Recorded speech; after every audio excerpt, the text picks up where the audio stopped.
Hello. Okay. Good evening, everyone. My name is Emmanuel Karantinos, and I am a PhD student at the Department of Petroleum and Geosystems Engineering at the University of Texas. So a few years back, I joined the consortium on hydraulic fracturing and sand control, and we had a lot of collaboration with operators from the oil and gas industry, and we asked them the following question: how do they manage their wells? How do they ramp up production on individual wells? And each company came up with a different answer. And our conclusion was that there's no scientifically sound method or systematic method that this is done. And then we asked them how they operate a field of wells.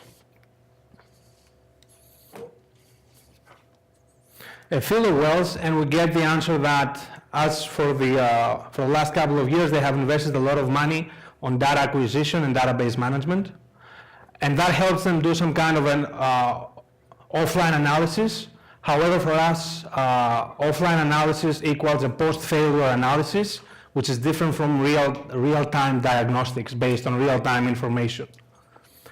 The second thing that we noticed was that oil and gas companies were using software from service companies that was extremely complicated and that actually required hundreds of man-hours of training and thousands of pages of user manuals. And the third thing was that operators were paying a lot of money upfront for the deployment of software from the service companies, and that software also included dated optimization algorithms and fluid flow models. So we came up and we actually incorporated all the research that has been done at the University of Texas for the last 8 to 10 years into a software. And we named this iDOMS, which stands for Intelligent Digital Oilfield Management Systems. Our software has the ability to integrate well with production databases, uses AI to optimize well operation, and distributed control systems to remotely adjust wells on an individual and oilfield basis.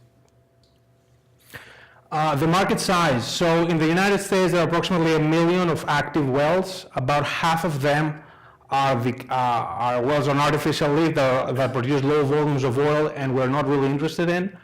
And about the rest of it, 100,000 wells are operated by exploration companies and integrated oil and gas companies that have invested in data acquisition and truly believe that real-time management really makes sense. From this market, most of the companies, around 30 to 40 operators, are actually a part of our consortium and contribute with an amount of $50,000 a year. So based on that, we're talking about a market of about 100 million per year, assuming one license per 25 wells. And our targets will be essentially asset management teams and production and operations from the major oil and gas companies. We have two products. One of them is currently available. It's called Well Manager. It's for individual well optimization, both for naturally flowing wells and wells on artificial lift. And then we have iDOMS, which is for the case of managing an oil field. Multiple wells with sensors for pressures and rate measurements. Now, there is competition around there. There are the major service companies, including Schlumberger, Weatherford, and Halliburton, as well as petroleum experts from the United Kingdom. However, we have three major competitive advantages. The first one is that we combine both real-time information and offline analysis.